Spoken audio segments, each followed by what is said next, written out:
도전을 받게 마련이다. 성경에 의한 권위는 비록 도전을 받더라도 행사되어야 하며 또한 도전을 받을 것입니다. 권위를 갖고 있는 사람은 누구든지 어떤 점에선가는 도전을 받게 됩니다. 이것은 모든 권위의 근원이신 하나님께도 사실입니다. 하나님께서는 사탄에 의해 도전을 받으셨고 계속 인간에 의해 도전을 받아오셨습니다. 그러나 오늘날도 여전히 하나님께서는 책임을 지고 온 우주에 대한 권위를 행사하고 계십니다. 모든 지도자들은 도전을 받습니다. 모세도 도전을 받았고 다윗도 도전을 받았습니다. 예수님께서도 도전을 받으셨고 바울도 도전을 받았습니다. 당신의 권위도 역시 도전을 받을 것입니다.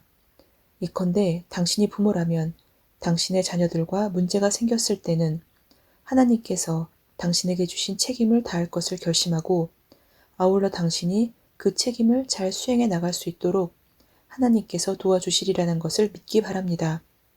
하나님의 방법대로 하십시오.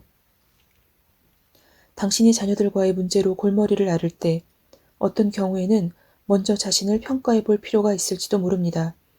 내 경우 자녀들의 올바르지 못한 태도 때문에 그들과의 문제가 생겼다고 생각되었으나 사실은 내가 내 자신의 태도를 바꿀 필요가 있었고 또 그렇게 하면 그들의 태도도 마찬가지로 변하게 된 경우가 여러 번 있었습니다. 권위는 성경적인 방법으로 행사되어야 한다. 권위가 주어진 사람은 비록 도전을 받는다 할지라도 권위를 행사하되 성경적인 방법으로 해야 합니다. 남편은 아내를 사랑하고 괴롭히지 말아야 합니다. 골로새서 3장 19절. 아버지는 자녀를 노엽게 하지 말고 에베소서 6장 4절. 또 경록해 하거나 낙심케 해서는 안 됩니다. 골로새서 3장 21절. 다스리는 자는 하나님을 경외함으로 공의로 다스려야 합니다. 사무엘하 23장 3절. 고용주는 고용인들에게 공갈을 해서는 안 됩니다. 에베소서 6장 9절.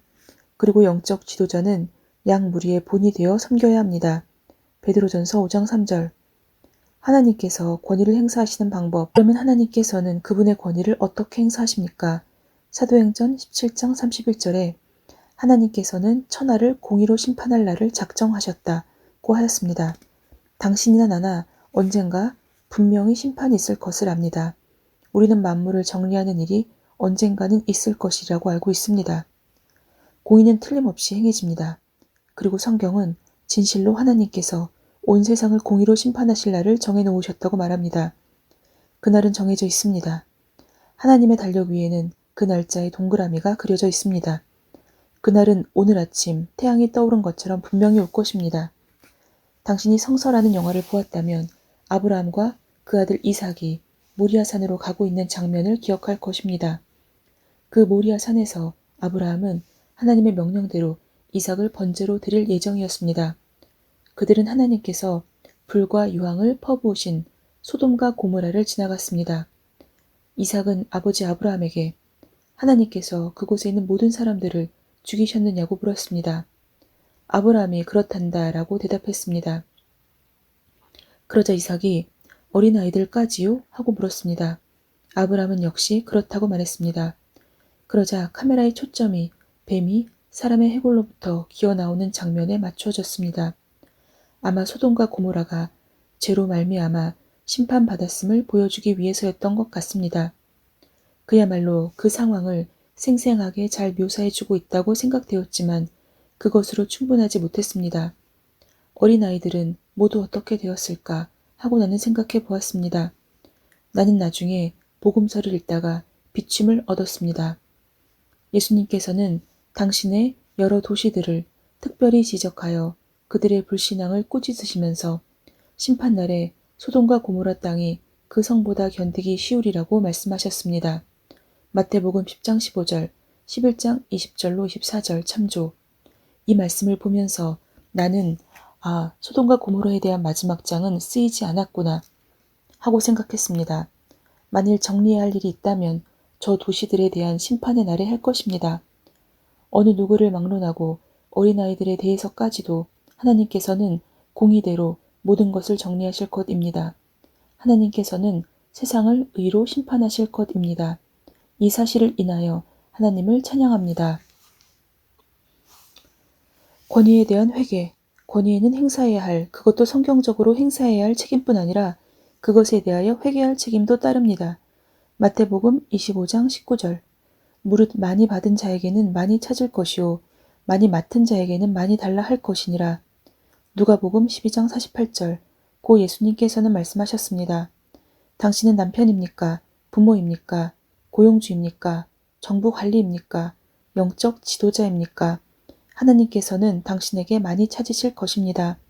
당신은 누구에게 회개해야 합니까? 바로 당신의 권위의 근원이 되는 이에게 회개해야 합니다. 이것은 사람들에게도 회개를 해야 하지만 궁극적인 회개는 하나님께 해야 한다는 것을 의미합니다. 내 경우를 예로 들면 나는 회장으로서 내비게이터 선교회의 이사회에 회개할 수 있어야 합니다. 그들은 내 권위의 근원이 됩니다. 또 하나의 근원은 나의 리더십하에서 일하기로 자발적으로 동의한 내비게이터 선교회의 간사들입니다. 그들이 이렇게 일하기로 동의하지 않았다면 나는 그들에 대한 권위를 갖지 못했을 것입니다. 그러므로 나는 이 간사들에게 책임을 질 수 있어야 합니다. 이 때문에 나는 위아래로 종이 됩니다. 마찬가지로 남편은 아내에게 회개할 책임이 있습니다. 왜냐하면 그녀는 남편과 결혼하여 그의 리더십 아래서 살기로 동의했기 때문입니다. 아내는 남편의 권위의 한 근원이 됩니다. 부모는 어떻습니까? 부모는 자녀에 대해 회개할 책임이 있습니다.